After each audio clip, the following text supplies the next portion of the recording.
ನಮಸ್ಕಾರ. ತುಂಬಾ ಜನರಿಗೆ ಆಯುರ್ವೇದದ ಬಗ್ಗೆ ತಪ್ಪು ತಿಳುವಳಿಕೆ ಇರ್ತದೆ. ಅದ್ರ ಬಗ್ಗೆ ಕರೆಕ್ಟ್ ಆಗಿ ಇನ್ಫಾರ್ಮೇಶನ್ ಕೊಡುವ ಅಂತ ಈ video. First one, Ayurveda works slowly. ಅಂದ್ರೆ ಆಯುರ್ವೇದ ತುಂಬಾ ನಿಧಾನವಾಗಿ ಕೆಲಸ ಮಾಡ್ತದೆ, ತುಂಬಾ ನಿಧಾನವಾಗಿ ಎಫೆಕ್ಟ್ ಕೊಡ್ತದೆ ಅಂತ ಅಲ್ಲ, ಅದು ರಾಂಗ್. ಯಾಕಂದ್ರೆ ನಮಗೆ ಡಯಾಗ್ನೋಸಿಸ್ ಕರೆಕ್ಟ್ ಆಗಿ ಮಾಡಿದ್ದೇವೆ, ಟ್ರೀಟ್ಮೆಂಟ್ ಕರೆಕ್ಟ್ ಆಗಿ ಕೊಡ್ತಾ ಇದ್ದೇವೆ ಅಂತ ಆದ್ರೆ ಅದು ಎಫೆಕ್ಟ್ ಬೇಗನೆ ಕೊಡ್ತದೆ. ಕೆಲವೊಂದ್ಸಲ ಡಯಾಗ್ನೋಸಿಸ್ ರಾಂಗ್ ಆಯ್ತು, ಹಾಗೆ ಟ್ರೀಟ್ಮೆಂಟ್ ಕೂಡ ಸ್ವಲ್ಪ ಮಿಸ್ಟೇಕ್ ಆಯ್ತು ಅಂತ ಆದಾಗ ಎಫೆಕ್ಟ್ ನಿಧಾನವಾಗಿ ಕೊಡ್ತದೆ ಅಥವಾ ಎಫೆಕ್ಟ್ ಕೊಡದೆ ಕೂಡ ಇರ್ಬೋದು. ಅದು ಯಾಕೆ ಆಗ್ತದೆ ಆ ರೀತಿ ಅಂದ್ರೆ, ಒಂದು ಪೇಷಂಟ್ ಕಡೆಯಿಂದ ಸರಿಯಾದ ಇನ್ಫಾರ್ಮೇಶನ್ ಸಿಕ್ಕಿರುವುದಿಲ್ಲ. ಫಾರ್ ಎಕ್ಸಾಂಪಲ್, ಒಂದು ಡಿಸೀಸ್ ಅಂದ್ರೆ ಈಗ ಒಂದು ಗಂಟು ನೋವು ಅಂತ ಇರ್ಬೋದು ಎಕ್ಸಾಂಪಲ್.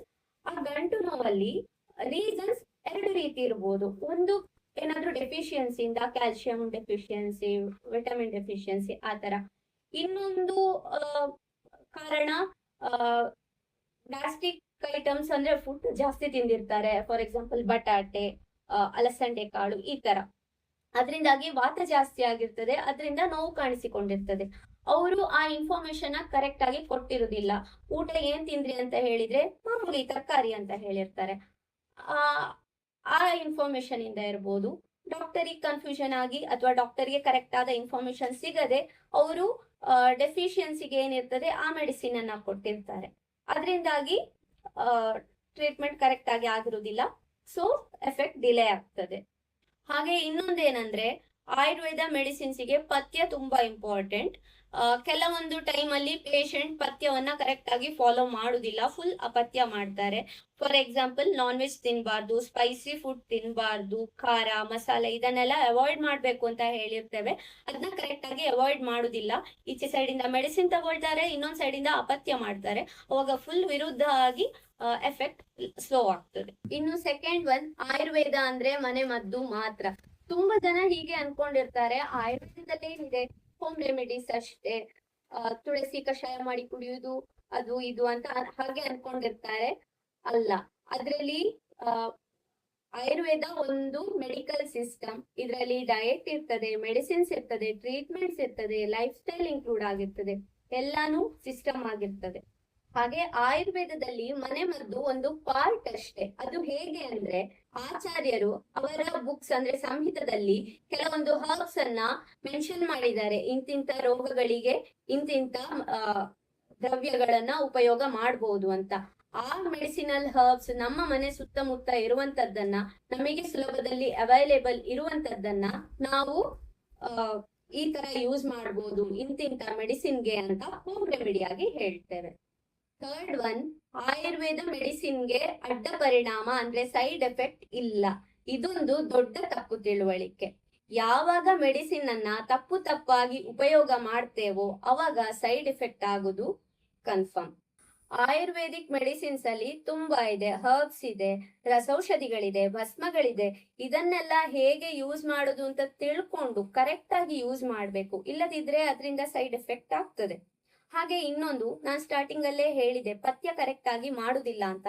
ಇದು ನಾನು ನೋಡಿರುವಂತದ್ದು. ನನ್ನ ಕ್ಲಿನಿಕ್ ಅಲ್ಲಿಯೇ ಕೆಲವೊಬ್ರು ಮೆಡಿಸಿನ್ ತಗೊಂಡು ಹೋಗಿರ್ತಾರೆ, 2 days ಆದ ನಂತರ ಮತ್ತೆ ವಾಪಸ್ ಬರ್ತಾರೆ. ನಾನು ಆಲ್ರೆಡಿ ಪಥ್ಯ ಹೇಳಿರ್ತೇನೆ, ಈ ತರ ಪಥ್ಯ ಮಾಡ್ಬೇಕು, ಇಲ್ಲದಿದ್ರೆ ಹೀಗೆ ಆಗ್ಬೋದು ಅಂತ. ಬಟ್ ಅವ್ರು ಅದನ್ನ ಫಾಲೋ ಮಾಡಿರುವುದಿಲ್ಲ. ಮೆಡಿಸಿನ್ ತಗೊಂಡು ಹೋಗಿರ್ತಾರೆ, ಮನೆಗೆ ಹೋಗಿ ಚೆನ್ನಾಗಿ ತಿಂದಿರ್ತಾರೆ, ನಾನ್ ವೆಜ್ ಇರ್ಬೋದು ಅಥವಾ ಹೀಟ್ ಆಗುವಂತದ್ದೇನಾದ್ರೂ ಹೊರಗಡೆ ಫುಡ್, ಅದನ್ನೆಲ್ಲ ತಿನ್ಬೇಡಿ ಅಂತ ನಾವು ಸ್ಪೆಸಿಫಿಕ್ ಆಗಿ ಹೇಳಿರ್ತೇವೆ. ಆದ್ರೂ ಕೂಡ ಅದನ್ನೇ ತಿಂದು ಬಂದಿರ್ತಾರೆ, ಮತ್ತೆ ಹೀಟ್ ಆಗಿರ್ತದೆ. ಹೀಟ್ ಅಂದ್ರೆ ಬಾಯಿ ಹುಣ್ಣು ಅಥವಾ ಹೊಟ್ಟೆ ನೋವು, ಕಾನ್ಸ್ಟಿಪೇಷನ್ ಆಗುವಂತದ್ದು, ಇದೆಲ್ಲ ಎಕ್ಸ್ಪೀರಿಯನ್ಸ್ ಮಾಡಿ ಬರ್ತಾರೆ. ಬಟ್ ಅದು ಅಪಥ್ಯ ಮಾಡಿರೋದ್ರಿಂದ. ಪಥ್ಯ ಏನೇನ್ ಮಾಡ್ಬೇಕು, ಏನೇನ್ ತಿನ್ಬೇಕು, ಏನೇನ್ ತಿನ್ಬಾರ್ದು ಎಲ್ಲ ಡಿಟೇಲ್ ಆಗಿ ಹೇಳ್ತೇವಲ್ವಾ, ಅದನ್ನ ಕರೆಕ್ಟ್ ಆಗಿ ಫಾಲೋ ಮಾಡೋದ್ರಿಂದ ಈ ತರ ಸೈಡ್ ಎಫೆಕ್ಟ್ ಏನು ಕಾಣಿಸಿಕೊಳ್ಳುವುದಿಲ್ಲ. ಇದು ತುಂಬಾ ಇಂಪಾರ್ಟೆಂಟ್. ತುಂಬಾ ಜನ ಇದನ್ನ ಫಾಲೋ ಅಂತ ಹೇಳುದಲ್ಲ, ತುಂಬಾ ಜನ ಇದನ್ನ ಮಾಡ್ತಾ ಇದ್ದಾರೆ ಈ ತಪ್ಪನ್ನ. ಎಂತ ಅಂದ್ರೆ, ಆಯುರ್ವೇದಿಕ್ ಮೆಡಿಸಿನ್ ಅಲ್ವಾ, ಇದರಿಂದ ಎಂತ ಸೈಡ್ ಎಫೆಕ್ಟ್ ಇಲ್ಲ ಅಂತ ಅನ್ಕೊಂಡು ಡಾಕ್ಟರ್ ಏನು ಕ್ವಾಂಟಿಟಿಯಲ್ಲಿ ಪ್ರಿಸ್ಕ್ರೈಬ್ ಮಾಡಿರ್ತಾರೆ ಮೆಡಿಸಿನ್ ಅನ್ನ ತಗೊಳ್ಳಿಕ್ಕೆ, ಅದರ ಡಬಲ್ ಡೋಸ್ ಅಲ್ಲಿ ತಗೊಳ್ಳುವಂತದ್ದು. ಅದು ಸೈಡ್ ಎಫೆಕ್ಟ್ ಸ್ವಲ್ಪ ಹೊತ್ತಲ್ಲೇ ಗೊತ್ತಾಗ್ತದೆ. ಇವತ್ತು ಗೊತ್ತಾಗ್ಬೋದು ಅಥವಾ ನಾಳೆನೂ ಗೊತ್ತಾಗ್ಬೋದು, ಬಟ್ ಅದು ಪರ್ಮನೆಂಟ್ ಆಗಿ ಇರುವುದಿಲ್ಲ. 1-2 ದಿನದಲ್ಲಿ ಗುಣ ಮಾಡ್ಕೊಳ್ಬಹುದು, ಆದ್ರೆ ಸೈಡ್ ಎಫೆಕ್ಟ್ ಇದ್ದೇ ಇರ್ತದೆ. 4th ಒನ್, ಆಯುರ್ವೇದ ಕೇವಲ ದೀರ್ಘಕಾಲದ ಸಮಸ್ಯೆಗಳು ಅಥವಾ ದೀರ್ಘಕಾಲದ ರೋಗಗಳಿಗೆ ಮಾತ್ರ ಅಂತ ಅನ್ಕೊಂಡಿದ್ದಾರೆ. ಅದು ಬೇಗನೆ ಗುಣವಾಗುವಂತದ್ದಲ್ಲ ಅಂತ ಅನ್ಕೊಂಡಿದ್ದಾರೆ. ಅದು ಒಂದು ತಪ್ಪು ತಿಳುವಳಿಕೆ. ನಾನು ಅವಾಗ್ಲೇ ಹೇಳಿದ ಹಾಗೆ ಆಯುರ್ವೇದ ಒಂದು ಮೆಡಿಕಲ್ ಸಿಸ್ಟಮ್. ಅದರಲ್ಲಿ medicines, treatment, diet, life style include ಆಗಿರ್ತದೆ. ಈ 4 ಕೂಡ ಕರೆಕ್ಟ್ ಆಗಿ ಬ್ಯಾಲೆನ್ಸ್ಡ್ ಆಗಿ ಹೋದ್ರೆ ಮಾತ್ರ ನಾವು ಆರೋಗ್ಯವಾಗಿರ್ಲಿಕ್ಕೆ ಸಾಧ್ಯ. ಆದ್ರಿಂದ ಮೆಡಿಸಿನ್ ಮಾತ್ರ ಅಲ್ಲದೆ ಡಯಟ್ ಮತ್ತೆ ಲೈಫ್ ಸ್ಟೈಲ್ ಕೂಡ ತುಂಬಾ ಮುಖ್ಯ. ಆದ್ರಿಂದ ಇದೆರಡರ ಮೇಲೆ ಕೂಡ ಕಾನ್ಸಂಟ್ರೇಟ್ ಮಾಡಿದಾಗ ತತ್ಕಾಲದ ಆರೋಗ್ಯ ಸಮಸ್ಯೆಗಳು ಕೂಡ ಗುಣ ಆಗ್ತದೆ. ಲಾಸ್ಟ್ ಒನ್, ಇದು ತುಂಬಾ ಇಂಪಾರ್ಟೆಂಟ್. ಆಯುರ್ವೇದ ಮತ್ತೆ ಅಲೋಪತಿ ಮೆಡಿಸಿನ್ಸ್ ಅನ್ನ ಜೊತೆಯಲ್ಲಿ ತೆಗೆದುಕೊಳ್ಬಾರ್ದು ಅಂತ ಹೇಳುವ ಒಂದು ತಪ್ಪು ಕಲ್ಪನೆ. ಆಯುರ್ವೇದ ಮತ್ತು ಅಲೋಪತಿ ಮೆಡಿಸಿನ್ಸ್ ಅನ್ನ ಅಗತ್ಯ ಇದ್ರೆ ಜೊತೆಯಲ್ಲಿ ತೆಗೆದುಕೊಳ್ಬಹುದು, ಸುರಕ್ಷಿತವಾಗಿಯೇ ತೆಗೆದುಕೊಳ್ಬಹುದು. ಅದು ಹೇಗೆ ಅಂದ್ರೆ, ನಾವು ಫಸ್ಟ್ ತಿಳಿದುಕೊಳ್ಬೇಕು ಆಯುರ್ವೇದ ಮತ್ತು ಅಲೋಪತಿ ಮೆಡಿಸಿನ್ಸ್ ತಗೊಳ್ಳುವಾಗ ಎಷ್ಟು ಗ್ಯಾಪ್ ಇರಬೇಕು ಒಂದೊಂದು ಮೆಡಿಸಿನ್ಸಿಗೆ, ಹಾಗೆ ಏನ್ ಡಯಟ್ ಫಾಲೋ ಮಾಡ್ಬೇಕು, ಹಾಗೆ ಯಾವ ಕಂಡೀಷನ್ ಅಲ್ಲಿ 2 ಮೆಡಿಸಿನ್ಸ್ ಅನ್ನ ತಗೊಳ್ಬಹುದು ಅಂತ ಹೇಳುದನ್ನ ನಾವು ಕರೆಕ್ಟ್ ಆಗಿ ತಿಳ್ಕೊಂಡು ಅದರ ಪ್ರಕಾರನೇ ಹೋದ್ರೆ ಯಾವುದೇ ಸೈಡ್ ಎಫೆಕ್ಟ್ ಆಗ್ಲಿ ಅಥವಾ ತೊಂದರೆ ಆಗ್ಲಿ ಕಾಣಿಸಿಕೊಳ್ಳುವುದಿಲ್ಲ. ಈ ತಪ್ಪು ತಿಳುವಳಿಕೆಗಳು ತುಂಬಾ ಜನಕ್ಕಿದೆ. ಆದ್ರಿಂದ ಈ ವಿಡಿಯೋವನ್ನ ಮಾಡಿದ್ದು. ಹಾಗೆ ಈ ವಿಡಿಯೋವನ್ನ ಶೇರ್ ಮಾಡಿ, ಲೈಕ್ ಮಾಡಿ, ನಿಮ್ಗೆ ಈ ಮಾಹಿತಿ ಯೂಸ್ಫುಲ್ ಅಂತ ಅನ್ಸಿದ್ರೆ. ಹಾಗೆ ನೆಕ್ಸ್ಟ್ ವಿಡಿಯೋದಲ್ಲಿ ಸಿಗ್ತೇನೆ. Thank you.